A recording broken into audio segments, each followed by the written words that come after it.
అన్నదాత అన్నదాత మీ అన్నదాత చెమటోడ్చి ఆహారాన్నందించే రైతన్నా అనునిత్యం నీ కండదండగా నిలిచే నేస్తం ఎవరన్నా అన్నదాత అన్నదాత మీ అన్నదాత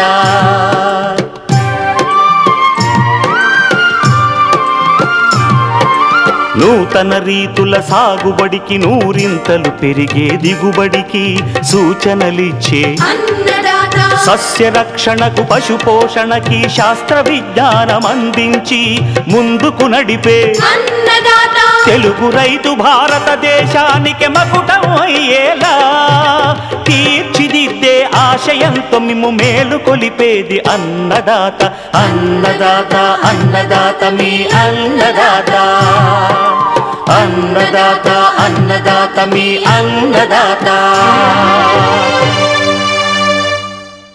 అన్నదాత ప్రేక్షకులకు నమస్కారం. ఈనాటి ముఖ్యాంశాలు: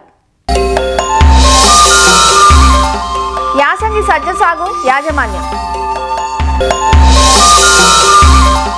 కొత్తిమీర సాగులో యాజమాన్యం, పత్తి తీతల సమయంలో తీసుకోవాల్సిన జాగ్రత్తలు, ఇంకా జై కిసాన్ వ్యవసాయ సమాచారం.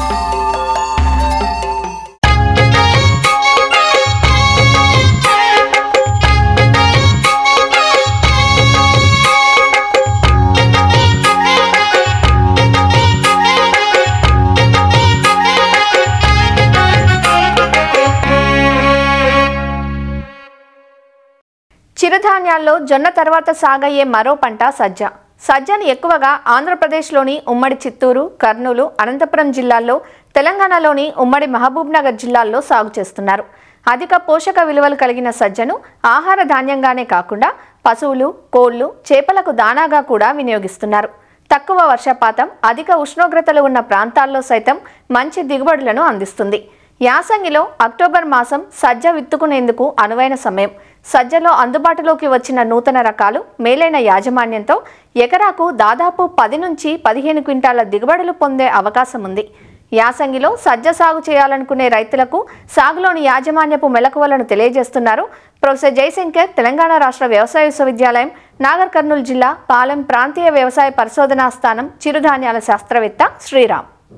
యాసంగిలో లేదా ఎండాకాలంలో సజ్జ సాగు మనకు ప్రధానంగా ఎటువంటి నేలలు అంటే మనకు ఎర్ర చిలక నేలలు, నీటి వసతి కలిగినటువంటి మురుగునీటి వసతి కలిగినటువంటి నేలలు మనకు సజ్జ సాగుకు అనుకూలము. అక్టోబర్ నుంచి జనవరి 2వ పక్షం వరకు మనము ఈ సజ్జను మనము రెండో పంటగా వేసుకోవచ్చు. నాణ్యమైనటువంటి రకాల మరియు సంకరాల ఎంపిక అనేది మనం గమనించినట్లయితే హెచ్హెచ్బి 67 కానీ, లేకపోతే ICMH 356 కానీ, లేకపోతే ధనశక్తి, మనకు రాజ్ 171 అనేటువంటి రకాలు మనకు అనుకూలమైనటువంటివి. ఇది దాదాపు మనకు 80 నుంచి 85 రోజుల పంటకాల వ్యవధిని కలిగి ఉండి మనకు 10 నుండి 12 క్వింటాల దిగుబడిని ఎకరాకి ఇవ్వడం అనేది జరుగుతుంది. ఈ రకాలకు ఉన్నటువంటి ముఖ్యమైన లక్షణం ఏంటిదంటే ఈ వెర్రికంకి తెగులును కూడా తట్టుకున్నటువంటి రకాలు. సజ్జ సాగును చేయాలనుకుంటే మనకు ఒక ఎకరాకు 1.6 నుంచి 2 కిలోల విత్తనం అనేది సరిపోతుంది. మన విత్తనాన్ని వేసుకునే ముందు ఆ విత్తన శుద్ధి చేయాల్సినటువంటి అవసరం ఎంతైనా ఉంది. విత్తన శుద్ధి మనం చేసుకున్నట్లయితే భవిష్యత్తులో రాబోయేటువంటి మన తెగుళ్ళ నుండి మనము పంటను కాపాడుకోవచ్చు. విత్తన శుద్ధి కోసం మనము మెటలాక్సిల్ 35SD అనేటువంటి రసాయనాన్ని 5 గ్రామ్స్ కేజీ విత్తనాన్ని కలిపి విత్తన శుద్ధిని చేసుకున్నట్లయితే మనకు భవిష్యత్తులో వచ్చేటువంటి వెర్రికంకు తెగులు నుండి మనము పంటను రక్షించుకోవచ్చు.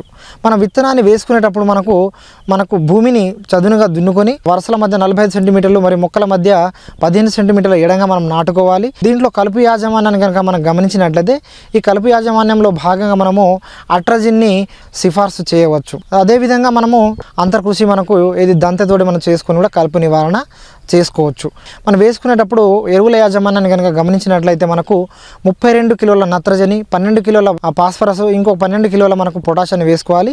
దీంట్లో సగభాగం నత్రజనిని మనము పంట అడుగు మందుగా వేసుకోవాలి. ఇంకా మిగిలిన సగభాగాన్ని మనము పైరు 30 రోజుల వయసులో ఉన్నప్పుడు మనము వేసుకోవడం అనేది మంచిది. నీటి యాజమాన్యాన్ని కనుక గమనించినట్లయితే అంటే అతి తక్కువ నీటి వసతి ఉన్నప్పుడు అంటే వర్షపాతం తక్కువ నమోదే ప్రాంతాల్లో ప్రత్యామ్నాయ పంటగా వేసుకుంటాము.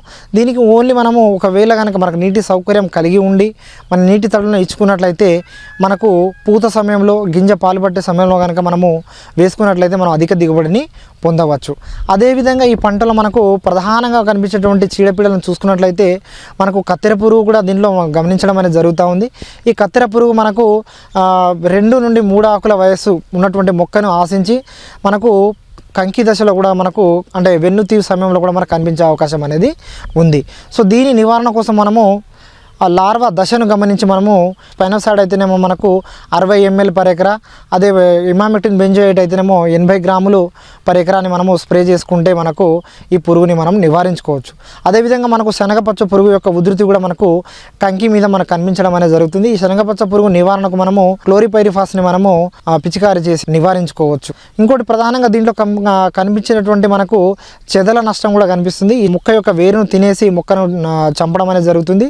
దీని నివారణకు క్లోరిపైరిఫాస్ 5 ml per లీటర్ నీటి కలిపి మనము మొక్క యొక్క మొదల్లో కనుక మనము తడిచేటట్లు పూసుకుంటే మనం చెదలను కూడా మనము అరికట్టవచ్చు. దీంట్లో ప్రధానంగా కనిపించేటువంటి మనకు తెగుళ్ళు వెర్రికంకు తెగులు అనేది ప్రధానంగా కనిపిస్తుంది. ఇది మనకు మొక్క యొక్క లేత వయస్సులోను మరియు తర్వాత కంకి దశలో కూడా మనకు కనిపించే అవకాశం అనేది ఉంది. దీంట్లో మనకు మొక్క మొత్తము అంటే చిన్న వయసులో ఆకులు కాస్త పసుపు రంగుకు పాలిపోయి మనకు ఆకు యొక్క అడుగు భాగంలో శిలీంద్ర సిద్ధ బీజాలు కనిపించడం అనేది జరుగుతుంది. అదే వ్యాధి తీవ్ర దశలో కనుక చూస్తే మనకు కంకులు అంటే చిన్న కంకులు ఏర్పడి ఆ కంకుల నుండి మనకు గింజలు రాకుండా కాస్త ఆకులను పోలినటువంటి నిర్మాణాలు రావడం జరుగుతుంది. దీన్ని మనం పచ్చకంకి అంటాము. దీని నివారణకు మనము విత్తన శుద్ధి చేసుకోవాలి. అది మెట్లాక్సిల్ 35 SD తోటి మనము 5 grams రసాయనాన్ని కేజీ విత్తనాన్ని కలిపి మనం విత్తన శుద్ధి చేసుకుంటే ఈ తెగులు నుండి మనము రక్షించుకోవచ్చు. ఒకవేళ కనుక వ్యాధి తీవ్ర దశలో మనకు మొక్క ఎదుగుతున్నప్పుడు కనిపిస్తే కనుక మనము మెట్లాక్సిల్ని మనము స్ప్రే చేసుకొని కూడా దీన్ని మనము అరికట్టుకోవచ్చు.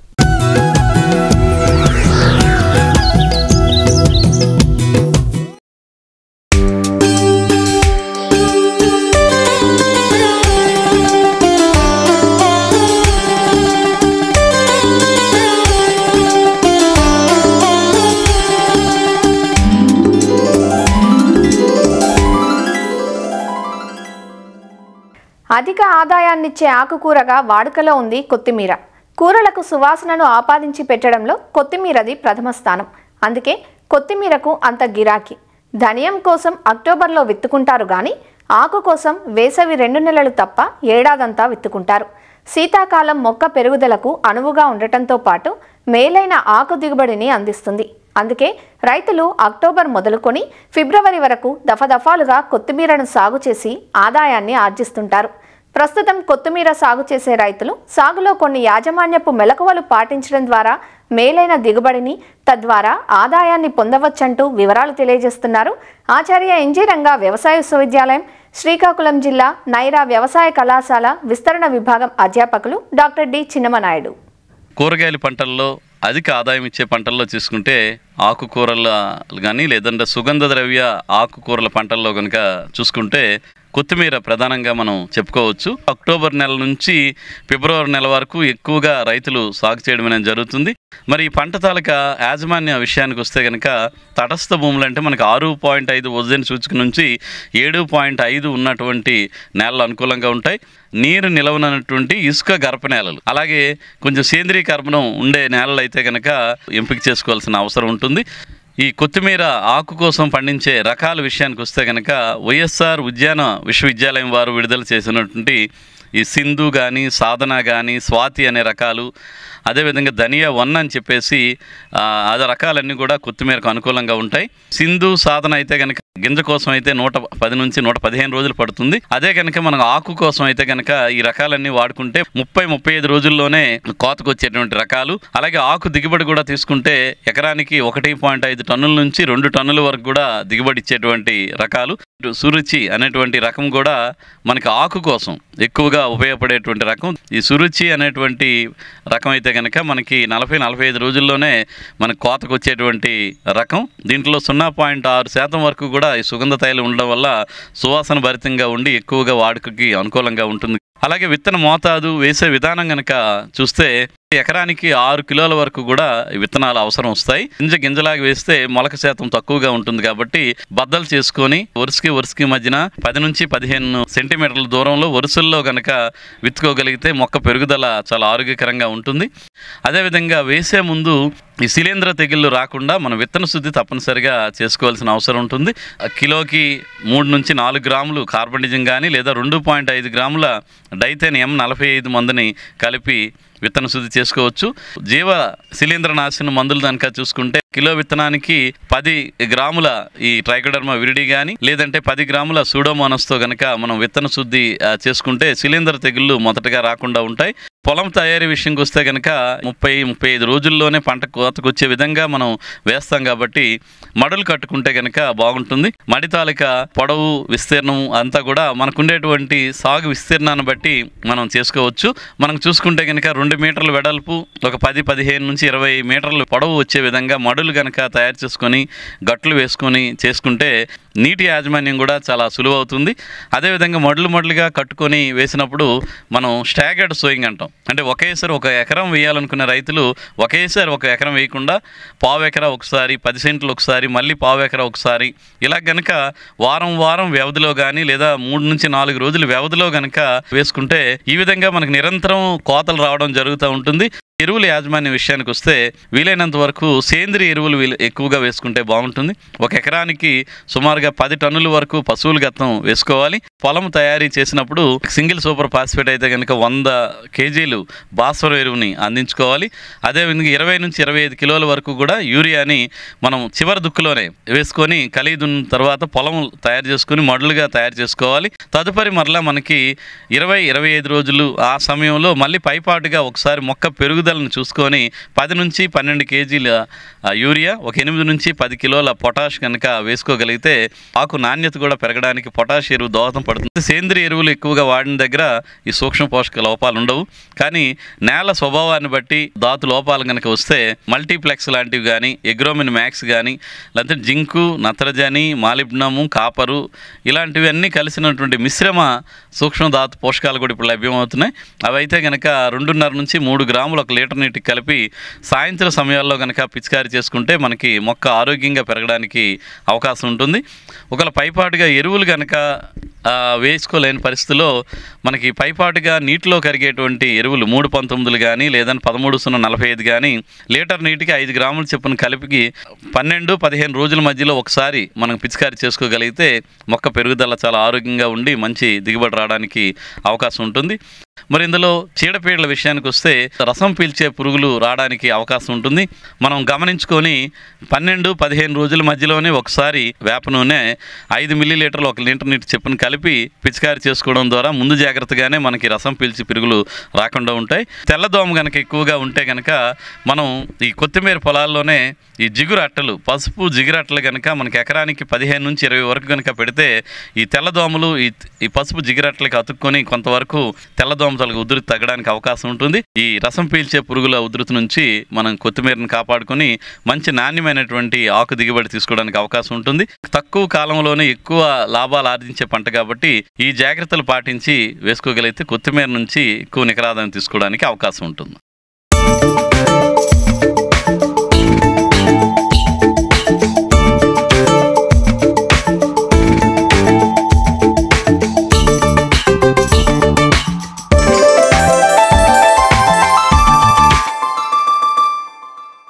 ఎన్నో ఒడిదుడుకుల మధ్య సాగైన ఈ ఏటి ఖరీఫ్ పత్తి సాగు ఎట్టకేలకు తీతల దశకు చేరింది. ప్రస్తుతం పత్తి తీతలు జరుగుతున్నాయి. మంచు ప్రభావానికి లోను కాకుండా చూడటంతో పాటు కాపు దశలో అధికంగా నష్టపరిచే గులాబీ రంగు పురుగును కట్టడి చేయడం తప్పనిసరి. పంట కాలాన్ని పొడిగించడము మంచి పద్ధతి కాదు.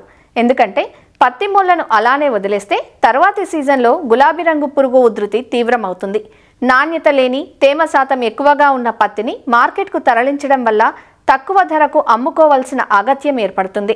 అలా కాకుండా పత్తి తీతల సమయంలోనూ అనంతరం రైతులు కొన్ని మెలకువలు పాటించడం వల్ల నాణ్యమైన దిగుబడులతో పాటు మంచి ధరను పొందవచ్చంటూ వివరాలు తెలియజేస్తున్నారు ప్రొఫెసర్ జయశంకర్, తెలంగాణ రాష్ట్ర వ్యవసాయ విశ్వవిద్యాలయం వరంగల్ ప్రాంతీయ వ్యవసాయ పరిశోధనా స్థానం పత్తి విభాగం ప్రధాన శాస్త్రవేత్త డాక్టర్ జె వీరన్న. తెలంగాణ రాష్ట్రంలో ప్రస్తుతము రైతాంగము పత్తి తీత తీయడం జరుగుతుంది. ఈ పత్తి తీసేటప్పుడు కొన్ని జాగ్రత్తలు కనుక తీసుకుంటే మార్కెట్లో పత్తికి మంచి ధర వచ్చే అవకాశం ఉంది. ఇక్కడ పత్తి తీసేటప్పుడు చాలామంది రైతులు గోనె సంచులను వాడకుండా యూరియా ఎరువులు వాడిన బస్తాలను వాడుతూ ఉంటారు. అదేవిధంగా ఈ పత్తిని ముఖ్యంగా మహిళా కూలీలు తీస్తూ ఉంటారు.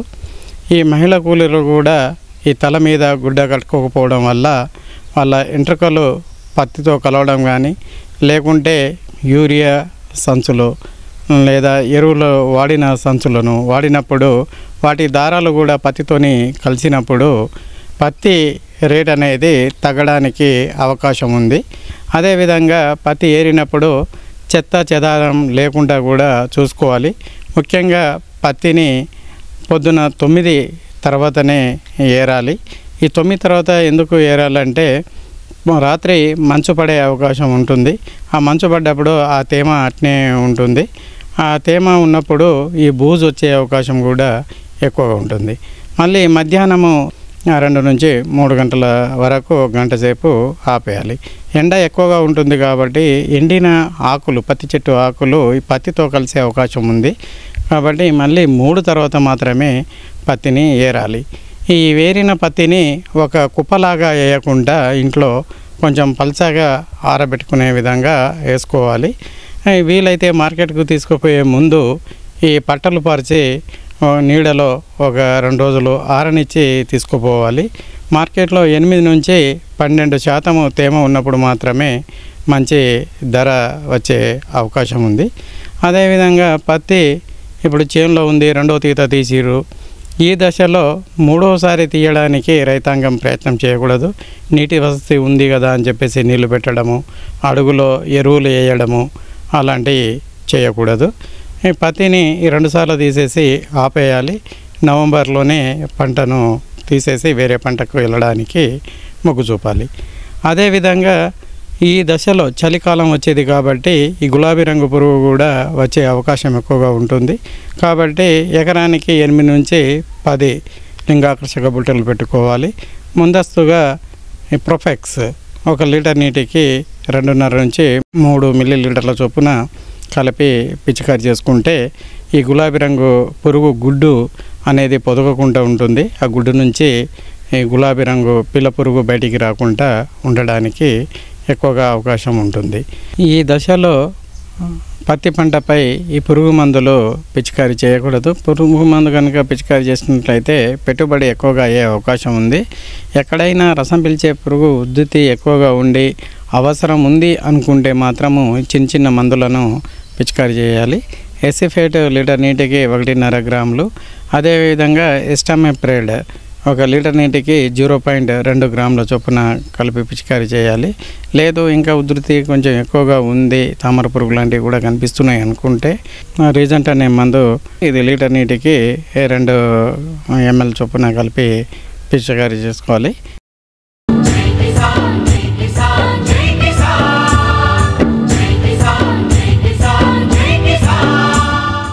వ్యవసాయ సమాచారం ఇప్పుడు జై కిసాన్లో చూద్దాం. ఒంగోలు జాతి విస్తరణలో భాగంగా శ్రీ వెంకటేశ్వర పశువైద్య విశ్వవిద్యాలయం పరిధిలోని గుంటూరు లాం ఫామ్లో ఒంగోలు జాతి ఆబోతుల బహిరంగ వేలం నిర్వహించారు. ఏడాదికి ఒకసారి ఈ వేలం కార్యక్రమాన్ని నిర్వహిస్తున్నట్లు అధికారులు చెబుతున్నారు. ప్రస్తుతం 99 పశువులకు వేలం నిర్వహించారు. మేలుజాతి లక్షణాలు కలిగిన ఒంగోలు ఆవులు, ఎడ్లను పెంచుకునే రైతుల కోసం ఈ వేలం కార్యక్రమాన్ని నిర్వహిస్తున్నట్లు లాం పరిశోధన కేంద్రం సీనియర్ శాస్త్రవేత్త డాక్టర్ ముత్తారావు తెలియజేశారు.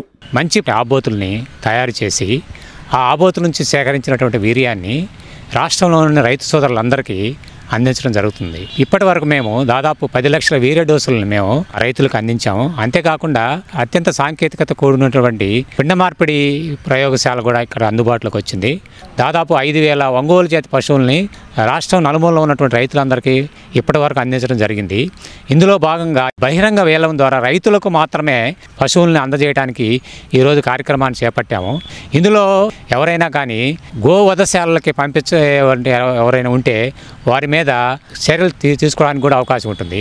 కాబట్టి ఈ వేలంలో పాల్గొనే రైతులందరూ వారి ఆధార్ కార్డు మరియు పట్టాదారు పాస్ పుస్తకం సమర్పించి, అంతేకాకుండా మేము ఇక్కడ ఉన్న ఉన్నటువంటి పశువుల్ని గోవధశాలకు సంబంధించిన వారికి మేము అమ్మము అనేటువంటి ఒక ధృవీకరణ పత్రం కూడా మాకు ఇవ్వాల్సి ఉంటుంది. కాబట్టి రైతులు మాత్రమే ఈ సౌకర్యాన్ని వినియోగించి ఇక్కడ నుంచి మంచి జాతి లక్షణాలు కలిగినటువంటి ఒంగోలు జాతి పశువుల్ని బహిరంగ వేలం ద్వారా తీసుకువెళ్ళి వాళ్ళు పెంచుకొని పాడి పశువు కోసం లేదా విత్తన అభివృద్ధి కోసం కానీ ఉపయోగించుకోవచ్చుకొని ఈ పరిశోధన స్థానం తరపున నేను రైతులందరికీ మరొకసారి తెలియజేస్తున్నాను. ఎవరైనా ఇక్కడ నుంచి తీసుకెళ్ళిన పశువుని మేము ఎప్పుడైనా వచ్చి వాటిని ఇన్స్పెక్ట్ చేయడానికి అవకాశం ఉంటుందన్నమాట. ఇక్కడ అన్ని పాడి ఆవులు ఉంటాయి, చూలి ఆవులు ఉంటాయి, దూడలు ఉంటాయి, కోడదూడలు ఉంటాయి, ఆబోతులు ఉంటాయి, అన్ని రకాల పశువులు ఒంగోలు జాతి పశువులు మనకు ఉంటాయట.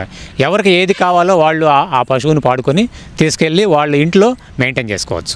సంవత్సరానికి ఒక్కసారి ఈ వేలం జరుగుతుంటుంది. దాదాపు 50 నుంచి 100 పశువులను ప్రతి సంవత్సరం రైతులకు ఇస్తుంటాం. ఇది దాదాపు గత 30 సంవత్సరాల నుంచి మేము చేస్తున్నాము. దాదాపు 5,000 పశువులను రైతులకు అందించాం ఇప్పటికీ. ఇక్కడ తయారైనటువంటి ఆబోతులు కానీ, ఆవులు కానీ, దూడలు కానీ రాష్ట్రం నలుమూలలకు వెళ్ళిపోతాయి. లామ్ ఫామ్లో నిర్వహించిన ఒంగోలు పశువుల వేలం కార్యక్రమానికి రాష్ట్రంలోని పలు జిల్లాల నుంచి రైతులు, పశుపోషకులు, గోశాలల నిర్వాహకులు ఉత్సాహంగా పాల్గొన్నారు. 3-4 నెలల వయసు కలిగిన దూడలు, పెయ్యలు, ఆవులు, ఎడ్లకు వేలం నిర్వహించారు. జాతి లక్షణాలు మెరుగ్గా ఉంటాయని భావించి ఇక్కడకు వస్తామని రైతులు చెబుతున్నారు. ఇక్కడ రెగ్యులర్ గా ఎవ్రీ 6 months 1 year ఒకసారి ఆక్షన్ కండక్ట్ చేస్తారు. ఒంగోలు క్యాటిల్ మంచి బ్లడ్ లైన్ పెడిగ్రీతో ఉన్నాయి దొరుకుతాయి, మంచి లైనేజ్ ఉన్న యానిమల్స్ దొరుకుతాయని ఆల్మోస్ట్ లాస్ట్ 12 to 15 times నుంచి నేను పార్టిసిపేట్ చేస్తున్నాను. మిగతా గవర్నమెంట్ ఫార్మ్స్ కన్నా కానీ ఇక్కడ quality of Ongole breed is excellent అండి. సో అందుకని ఇక్కడికి ఎప్పుడు ఆక్షన్ జరిగినా ఇక్కడ పార్టిసిపేట్ చేయడం, ఏదైనా వీలై కుదిరితే నచ్చినవి కొనుక్కోవటం జరుగుతూ ఉంటుంది. కేటగిరీస్ వైజ్ ఉంటాయండి. ఆవు, దూడ, మామూలు సూడావులు, ఒట్టావులు, కోడదోళ్ళు 1.5 వయసు నుంచి 2 సంవత్సరాల వరకు ఒక కేటగిరీ ఉంటుంది. పెయ్యలు 2 సంవత్సరాల కేటగిరీ ఉంటుంది. పెద్ద ఆవులు, పెద్దవి బ్రీడింగ్ బుల్స్, వాటిని ఆక్షన్ జరుగుతూ ఉంటుందండి. మల్టిపుల్ కేటగిరీస్లో జరుగుతూ ఉంటుంది ఆక్షన్ ఇక్కడ. సో రైతులు వాళ్ళకి కావాల్సిన అవసరాన్ని బట్టి వాళ్ళకి ఏ కేటగిరీది కావాలి, లైక్ పాలకా లేకపోతే బ్రీడ్కా లేకపోతే బ్రీడింగ్ బుల్సా అనేది వాళ్ళ ఆప్షన్గా చూస్ చేసుకొని తీసుకోవడానికి అవకాశం ఉంటుంది. సంతల కన్నా కూడా ఇక్కడ మంచి యానిమల్స్ దొరుకుతాయండి. రీజన్ వై ఏంటంటే ఇక్కడ బ్లడ్ లైన్ పెడిగ్రీ తెలిసినవి ఉంటాయి కాబట్టి 100% ఇక్కడ క్వాలిటీ ఆఫ్ యానిమల్ అనేది మంచి క్వాలిటీ ఉంటాయండి. అండ్ ఇక్కడ సెలెక్టివ్ బ్రీడింగ్ మెథడ్లో బ్రీడ్ చేస్తున్నారు కాబట్టి ఇంకా మంచి దొరకడానికి అవకాశం ఎక్కువ ఉంటుంది. రేట్లు మామూలు గవర్నమెంట్ రేట్స్ నామినల్గానే ఉంటాయండి. బయట సంతలో వాటిల్లో కన్నా కూడా ఇక్కడ మంచి నామినల్ రేట్స్ మీద ఉంటాయి. ఓపెన్ ఆక్షన్ కాబట్టి ఇక మన రైతులు పాడుకునే దాన్ని బట్టి ఆ రేట్స్ డిపెండ్ అయి ఉంటుంది. రేట్లు మామూలు రైతు వారి రేటే నడుస్తుంది. మామూలుగా 20 కాడ నుంచి 30, 40, 50 పశువుని బట్టి. మేము కోడి దోడని పాడుకుందాని వచ్చి మాకు ఒక గోశాల ఉంటే దానికి దోడని కొందామని ఎద్దుల కోసం వచ్చాం. రైతుకు అనుకూలంగా జరుగుతుంది.